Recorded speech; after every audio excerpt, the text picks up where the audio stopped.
முதல் கேள்வி நான் கலை அவர்களிடமிருந்தே ஆரம்பிக்கிறேன். வணக்கம் சார். இப்போ இந்த வாக்குப்பதிவு இதிலேருந்து நம்ம என்ன ஒரு கன்க்ளூஷனுக்கு வர முடியும்? 72.09% இருக்கிறது. கொரோனா காலகட்டத்திலேயே அது 72% இருந்தது. இப்போ இந்த 2024 72.09%. இந்த வாக்குப்பதிவை வச்சு நம்ம எந்த முடிவுக்கு வர முடியும்?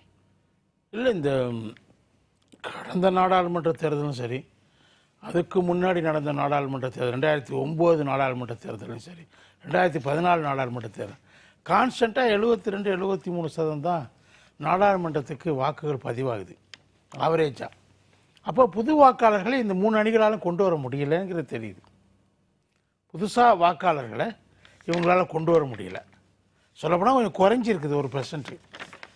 அப்படி இருக்கும்போது இவங்க பாஜக சொல்கிறாங்க, நாங்கள் புது வாக்காளர்கள் எங்கள்கிட்ட பக்கம் வந்திருக்கிறாங்க, இது வரைக்கும் கமிட்டாக இல்லாமல் இருந்த அன்கமிட்டட் வாக்காளர்களில் ஒரு பெரும்பகுதி எங்களுக்கு வரும் சொன்னாங்க.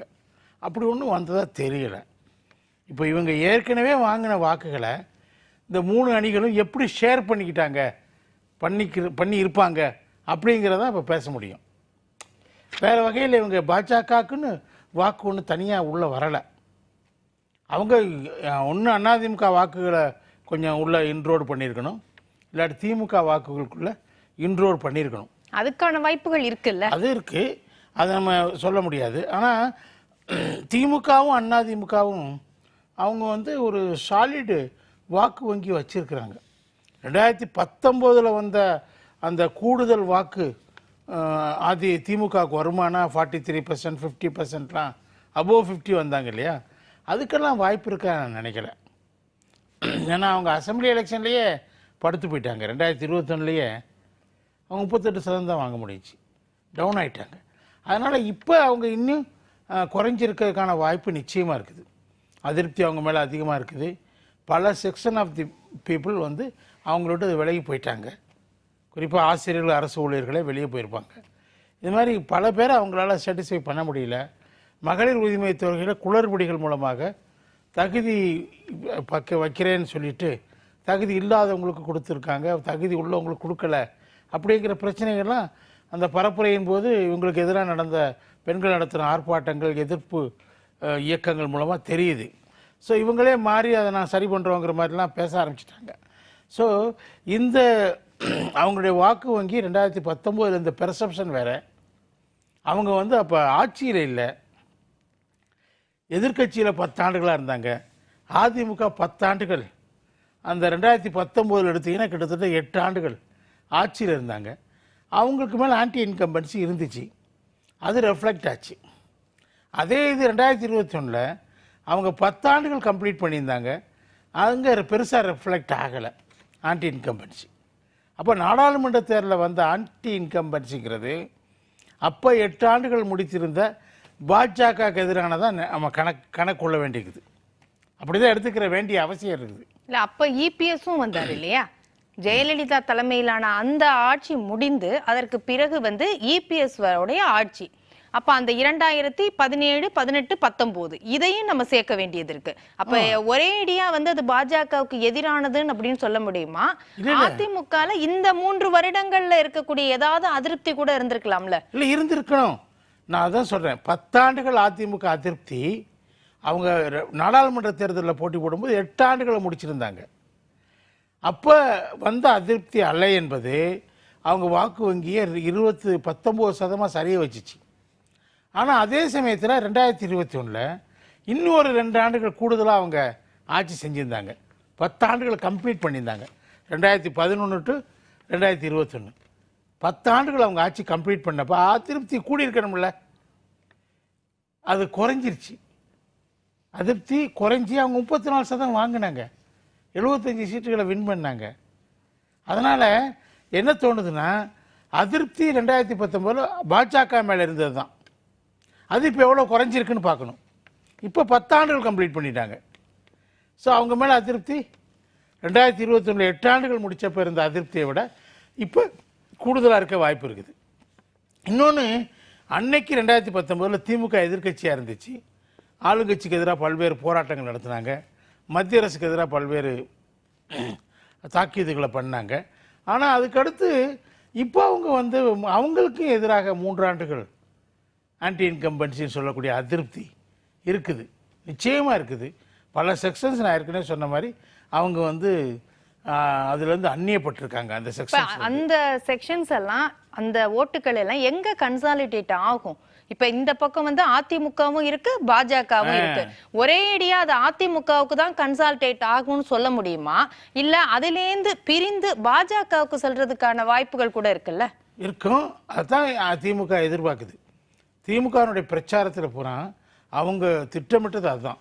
நம்ம மேலே இருக்கக்கூடிய அதிருப்தி என்பது அது வந்து அதிமுக கொஞ்சமும் பாஜக கொஞ்சமாக போச்சுன்னா அது நமக்கு நம்ம வெற்றி பெறுவதற்கான வாய்ப்பை அதிகரிக்கும். அதுதான் அவங்களுடைய நோக்கம். அது ஒருமுகப்படுத்தப்பட்டுச்சுன்னா என்ன ஆகுங்கிறது. இப்போ ஆசிரியர், அரசு ஊழியர் எடுத்துக்கிடுவோம்.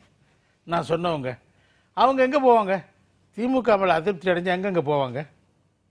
பாஜக பக்கமாக போவாங்க? ஒரு வாய்ப்பே இல்லையே. வாய்ப்பு இல்லைன்னு நம்ம சொல்ல முடியுமா சார்? ஒரு மாற்றம் அப்படிங்கிறத நோக்கி கூட போகலாம்ல. இல்லை, மாற்றம்ங்கிறதுக்கு மாற்று கொள்கைகளை கொண்டதா கட்சி அது இல்லையே. பாஜக ஒரு மாற்று கொள்கையை முன்வைக்கலையே. இல்ல, அவங்க திராவிட கட்சிகளுக்கு எதிரா அப்படின்னு வர்றாங்க. இப்ப மாறி மாறி நீங்க சொல்ற செக்ஷன்ஸ் எல்லாமே அரசு ஊழியர்களா இருக்கட்டும், ஆசிரியர்களா இருக்கட்டும், எல்லாருமே இந்த அதிமுக திமுக மாறி மாறி அவங்க வந்து அதனால பாதிக்கப்பட்டிருக்கிறாங்க. அப்போ இவங்க அடுத்ததா ஆல்டர்னேட்டிவா ஏன் பாஜக பக்கம் போகக்கூடாது? இல்ல, பாஜக ஆட்சி செய்யற மாநிலங்கள் லாங்கஸ்ட் இன்னிங்ஸ் குஜராத், அது ஒன்றும் பெரிய வளர்ச்சி அடையலையே.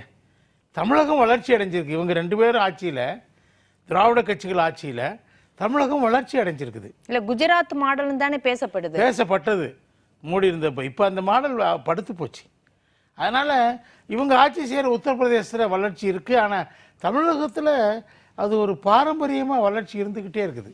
நீங்க இல்ல, அதுல தானே சார் இப்ப பிரச்சனையே சொல்றாங்க. வளர்ச்சின்னு ஒரு பக்கம் இவ்வளவு நாள் சொல்லிட்டோம், கடந்த 50 ஆண்டுகளாக திராவிட கட்சிகள் வளர்ச்சின்ட்டோம். இப்ப இந்த இடத்துல திரும்பவும் என்ன பெருசாக நம்ம செஞ்சோம்? இப்ப வெள்ளம் வருது அப்படின்னு சொன்னா நீங்க சொல்ற மாதிரி திமுக மேல அது குற்றம் சொன்னா கூட மாறி மாறி ஆண்ட கட்சிகள் என்ன செஞ்சாங்க அப்படிங்கிற கேள்வி எல்லாம் எழுப்ப ஆரம்பிச்சுட்டாங்கல்ல மக்கள். அப்ப திரும்பவும் நீங்க சாலிடா இந்த ஓட் பேங்கை வச்சே அடுத்தடுத்த கட்டத்துக்கு நகர்த்திட முடியும்னு நினைக்கிறீங்களா? இல்ல, அந்த வெள்ளம் வந்தப்ப, பாதிப்பு வந்தப்ப, கடுமையான பாதிப்புகள் வந்தப்ப அது எல்னினோ எஃபெக்ட் இருக்குது. மாநில அரசுகளுடைய எல்லைக்கு அப்பாற்பட்டு, அவங்க அதிகாரத்துக்கு அப்பாற்பட்டு பல்வேறு விஷயங்கள் நடக்குது. குளோபல் வார்மிங்லாம் வந்த பிறகு இவ்வளோ பெரிய மழை எந்த காலத்தில் பெஞ்சிச்சு நம்ம பார்த்து? அதுக்கு முன்னாடி சாதாரண மழை பெஞ்சா கூட ரோட்ல நிக்கிறது வேற, இதெல்லாம் டெய்லி போயிட்டு இருக்கிற மக்கள் யோசிப்பாங்கல்ல. தென் மாவட்டங்களில் ஏற்பட்ட அது வந்து பயங்கரமான இழப்பு, ஒரு சுனாமி மாதிரி அது தாக்குதல். அது எப்பயுமே சமீபத்தில் நடந்ததில்லை. சென்னையை பற்றி பேசலாம். சின்ன மழை பெஞ்சோட தண்ணி நிற்குதுங்கிற விஷயம், அதில் திமுக செஞ்ச குளறுபடிகள் நான் சொல்கிறேன். சரி, நிச்சயமாக ஏகப்பட்ட குளறுபடிகள் செஞ்சாங்க. நாங்கள் மழைநீர் வடிகால்களை 100% செஞ்சு முடிச்சிட்டோம் சொன்னாங்க. 4000 கூட அதுக்காக செலவு பண்ணேன்னு சொன்னாங்க. ஆனால் அந்த துறை அமைச்சர் KN நேரு என்ன சொன்னார்? வெள்ளம், ஒரு சொட்டு வெள்ளம் தண்ணி கூட நிற்காதுன்னு சொன்னாங்க. ஆனால் பெரிய அளவுக்கு தண்ணி எல்லா வீடுகள்லையும் புகுந்து, கடைகளில் புகுந்து பெரிய நட்டம் மக்களுக்கு ஏற்பட்டுச்சு. அப்போ அவங்க அந்த இவர் KN நேரு அந்த துறை அமைச்சர் என்ன சொன்னார்? இல்லை, 4000லாம் செலவு செய்யலை, 2500 கோடி தான் செலவு செஞ்சுருக்கோம். பேலன்ஸ் ஒரு 2000 கோடியை நாங்கள் இப்போ செய்ய போகிறோம், பணிகளை செய்ய போகிறோம், தூக்க போகிறோம் அப்படின்னு சொல்லி 9 மண்டலங்களுக்கு 2200 கோடியில் புதுசாக கடந்த 2 மாதத்துக்கு முன்னாடி அது திட்டங்களை உருவாக்கி அது வேலைகள் செஞ்சிட்டு இருக்காங்க. சரி, இந்த விஷயங்கள் எதிரொலிக்குமா? அதுதான் நம்ம கேட்க. இந்த விஷயங்கள் திமுகவுடைய வாக்கு வங்கியில அது வந்து பிரதிபலிக்குமா? நாங்க மழைநீர் வடிகால் திட்டத்தை கம்ப்ளீட் பண்ணிட்டோம் சொல்லிட்டு அது பண்ணலைங்கிறது இப்ப நீங்களே ஒத்துக்கிறீங்க. சரி, அப்ப போய் பேசியிருக்கீங்கன்னு மக்கள் தெரியுது. ஸோ இதெல்லாம் வந்து நிச்சயமா இவங்க மேல பாயும். ஆனா அதே சமயத்தில் அந்த வாக்குகள் பாஜகவுக்கு ஏன் போகாது சொல்றேன்னா, இவ்வளவு பெரிய பேரிடர் ஏற்பட்ட போதும் கூட பெரிய அளவுக்கு எந்த உதவியும் செய்ய பாஜக அரசு முன்வரல. சரி, அதை அவங்க மக்கள் எடுத்துக்கிறாங்களா அப்படிங்கிற நம்ம பார்க்கலாம். அடுத்தடுத்த சுற்றுகள்ல நம்ம பேசுவோம்.